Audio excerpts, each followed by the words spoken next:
Halo teman-teman job seeker, ketemu lagi dengan saya Nanda. Di sini saya akan membawakan materi e-course selanjutnya terkait mengenal deskripsi pekerjaan atau mungkin biasanya kita familiar dengan menyebutnya job desk gitu ya. Oke, pertama saya akan menjelaskan terkait definisi dari deskripsi pekerjaan. Dikutip dari Robert dan John 2001.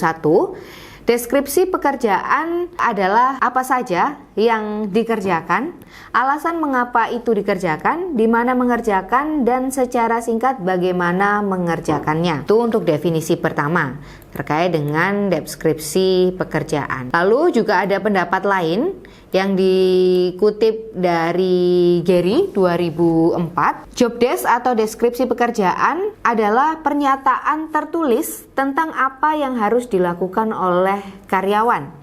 Bagaimana karyawan melakukan dan bagaimana kondisi kerjanya. Nah, dari dua definisi ini sebenarnya kurang lebih sama ya. Deskripsi pekerjaan itu terkait dengan bagaimana cara mengerjakannya, kemudian bisa mengerjakannya di mana, kondisinya seperti apa, kurang lebih menjabarkan tentang proses seorang karyawan menyelesaikan pekerjaan tersebut gitu. Di sini saya juga akan menyampaikan terkait dengan elemen deskripsi pekerjaan gitu ya. Jadi job desk sendiri ini ada elemennya gitu ya. Ada 4 elemen di sini. Yang pertama adalah identifikasi pekerjaan. Oke. Identifikasi pekerjaan ini memberikan posisi atau jabatan karyawan berupa struktur organisasi. Jadi mungkin simpelnya gitu ya, ini berupa struktur organisasi. Jadi siapa yang menjabat sebagai manajer, siapa yang menjabat sebagai supervisor, siapa yang menjabat sebagai staff di tiap departemennya. Ini melalui struktur organisasi atau bisa disebut dengan identifikasi pekerjaan gitu ya. Kemudian elemen selanjutnya adalah tugas dan tanggung jawab. Jadi kalau ini berisi daftar tugas utama dan tanggung jawab pada jabatan tersebut. Ini merupakan inti dari deskripsi pekerjaan. Jadi poin utama dari deskripsi pekerjaan itu adalah berisi tentang tugas dan tanggung jawabnya itu apa. Ini adalah intinya seperti itu. Jadi tentunya dalam deskripsi pekerjaan akan menjabarkan kira-kira tugasnya apa, tanggung jawabnya apa, lalu bagaimana juga proses mengerjakannya seperti yang mungkin sudah saya sampaikan tadi sebelumnya ya. Kemudian yang ketiga adalah terkait dengan hubungan. Jadi menjelaskan mengenai hubungan internal dan eksternal yang berkaitan dengan jabatan tersebut gitu ya.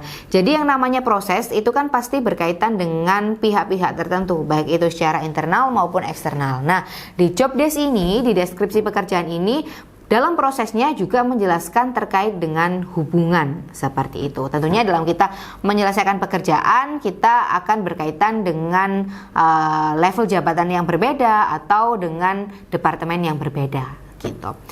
Lalu yang terakhir adalah pengetahuan. Ini berkaitan dengan keterampilan, pengalaman, pendidikan yang dibutuhkan jabatan tersebut. Jadi tentunya dalam melakukan job description ya, di dalam job description itu tentunya ada kualifikasi. Kira-kira job desk ini bisa diselesaikan oleh kualifikasi karyawan seperti apa. Misal terkait dengan pengalaman kerjanya minimal harus 5 tahun, mungkin untuk posisi supervisor, kemudian background pendidikannya minimal D3 atau S1 dan banyak lainnya. Kemudian gimana sih caranya teman-teman job seeker ini bisa mencari tahu deskripsi pekerjaan gitu ya. Banyak cara yang bisa teman-teman lakukan di sini. Jadi sebelum apply pekerjaan, tentunya teman-teman harus tahu kalau saya melamar di perusahaan tersebut, apa nanti pekerjaan yang akan saya lakukan. Nah, biasanya job desk ini juga ditampilkan di flyer atau poster loker gitu ya, lowongan pekerjaan.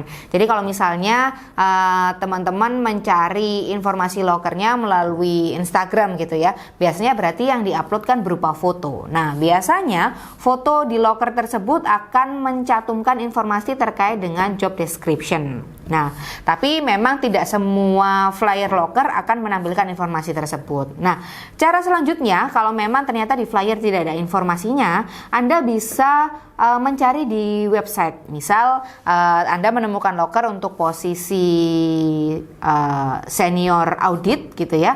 Ternyata di flyer lockernya tidak dijabarkan. Nah, di situ Anda bisa mencari website kira-kira gambaran umum job desk dari senior audit itu seperti apa, seperti itu ya, kurang lebih.